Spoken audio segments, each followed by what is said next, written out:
Assassin's Creed has been one of the biggest franchises in modern open-world gaming, dating back to the release of the original game back in 2007. Since then, each new installment of the game has had its own unique logo and interpretation of the original. Usually a subtle change with a nod to each game's setting, we've seen some clever versions of the logo as the next installment in the series, Assassin's Creed Mirage, will mark the 13th main entry for the series. Speaking of Mirage, the new logo for this game actually features a hidden message that I'll get to on later in the video, so be sure to stick around. But in this video, I'm going to talk about how the logo was created, what each different version symbolizes, and a little bit of history within the Assassin's Creed world, so let's get started. The game that started it all, Assassin's Creed, was released in 2007. It seems like the logo accompanied by this game, and the base for all logos to follow, was actually based off the skull of an eagle. Yes, I said eagle, however I understand if you think that a staple remover makes more sense. But in Assassin's Creed Origins, we actually see this near the end of the game, which I'll also get to later. And an eagle makes more sense because of the symbolism that eagles have had throughout the entire franchise. We've seen numerous assassins with eagle vision, allowing players to see through walls, and newer entries have actually had controllable eagles to help spot enemies and supplies. But here are where things get interesting. Thanks to the eagle page on the Assassin's Creed wiki, I was able to learn a lot about the history and association between the franchise and eagles. For example, the name Ezio is an Italian form of a Greek name that translates to eagle, and Haytham comes from Arabic origins, meaning young eagle. The Aquila ship from Assassin's Creed 3 is Latin for eagle, and the jackdaw from Black Flag was inspired by the fable, The Eagle and the Jackdaw. So it makes sense why the logo for the franchise was inspired by an eagle, and this set the building blocks for all games to follow. For the next couple of years, the logo generally stayed similar to the original. From 2009, Assassin's Creed 2 can be found with a red version of the logo, due to the whole red theme that was going on there, and Brotherhood and Revelations from 2010 and 11 have the standard logo but sometimes appear with some additional abstract. These logos definitely stand out the most. The Brotherhood one features Italian patterns, while Revelations has more of a Middle Eastern feel to it, respective to the settings of each. This appears to be when Ubisoft decided to turn the logo for each game into something that has to do with the setting or central theme of the game. Moving on to 2012, Ubisoft released Assassin's Creed 3, their first game since 2007 where the main protagonist was not Ezio. The game follows Connor Kenway and his presence during pretty much all of the important events that took place during the American Revolution. In terms of the logo, there was a very simple twist on the original one, either being found with the Roman numerals for 3 or 3 stars in the middle. The numerals representing obviously the title, even though it's the 5th game of the series, which I've always found funny.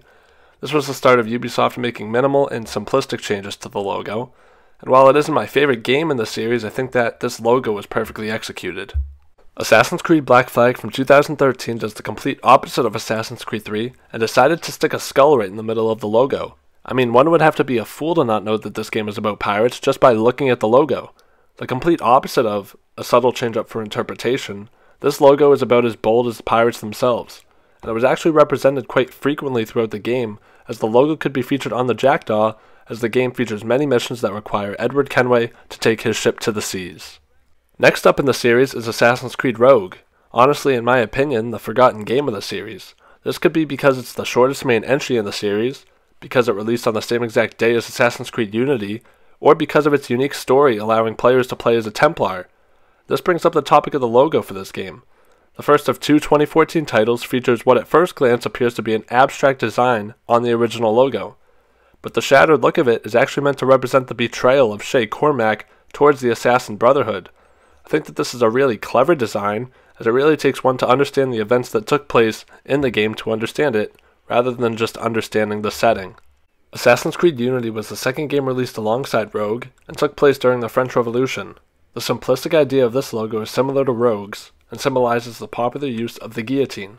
This logo is one of the cleanest in the series in my opinion, and also makes a lot of sense once you kind of know what you're looking at. The guillotine was the most popular execution method during the French Revolution, so it's really cool how they chose this to be represented in the logo for the game. Another minimal design to the logo, the 2015 game Assassin's Creed Syndicate wrapped up a strong design run for Ubisoft, as the logo incorporates features that highlight the Second Industrial Revolution in Victorian-era London. Sharp edges and bolts can be seen in the logo that again go easily unnoticed without knowing what the setting of the game is. While Assassin's Creed Syndicate may not be on anyone's list of top Assassin's Creed games, this logo has a little that does more than a lot, the true power of logo design.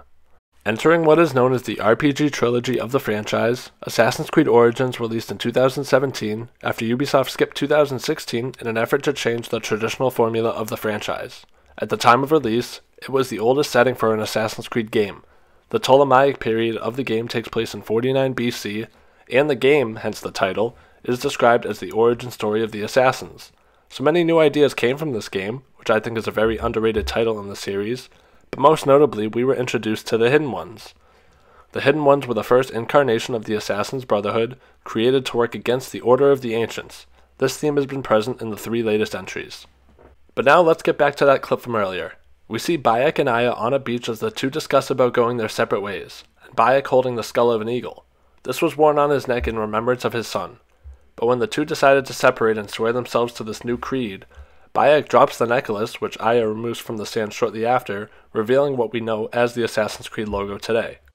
The spin on the logo for the Egyptian theme of this game featured the Eye of Horus. Just like Black Flag, Ubisoft took a bolder approach here to showcase the setting of the game. Just one look at the logo and most people could recognize that the game takes place in ancient Egypt.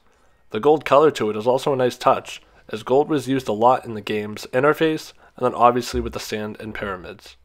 At first glance, the 2018 title Assassin's Creed Odyssey appears to have the most unique logo in the series, which I think it is. It's the first time we really see the shape of the logo dramatically change. It looks like either an A for assassin or an arc to represent Greek architecture. Another nod to the setting here is obviously the Spartan helmet in the middle, which is as bold as the Origins and Black Flag logos. The 2020 Viking Journey Assassin's Creed Valhalla has just been wrapped up with the final content update being released, and ends the longest and largest game in the series. Considered too long by many, there are a lot of unique features of this game, as it even dives into Norse mythology. The logo that Ubisoft went with here feels really fresh, and is one of the best in the series. The teal color pops, and the 2 axes are the perfect shape for the logo itself. This seems to have worked out perfectly, and would have been confusing if they had gone a different direction with this one. As we get ready for the release of Assassin's Creed Mirage in 2023, Ubisoft has once again taken some time to reevaluate the direction of the franchise. We currently only know the basic information of the game such as settings and characters, along with a trailer and some concept art, but the logo for this game has also been released. It looks really elegant and just appears to have an Arabic twist on the original logo. However, a Ubisoft art director has come out and stated that it's actually Arabic text within the logo that reads The Hidden. This continues the theme of the Hidden Ones and marks the first time that we're kind of seeing a hidden message like that within the logo. And while I'm not going to cover it in this video, I think that it's worth noting that there have been future Assassin's Creed titles announced and logos to accompany them. A large open-world game set in Japan named Codename Red for now, and apparently a horror game that sits as Codename Hex. I'm not going to get into these two like I said, but the logos continue the trends that I've talked about in this video, which is great to see. So that's going to wrap up this one as I've covered all the major releases in the series. If you enjoyed this video or learned something new, please be sure to subscribe to the channel as I will always be posting new Assassin's Creed content right here.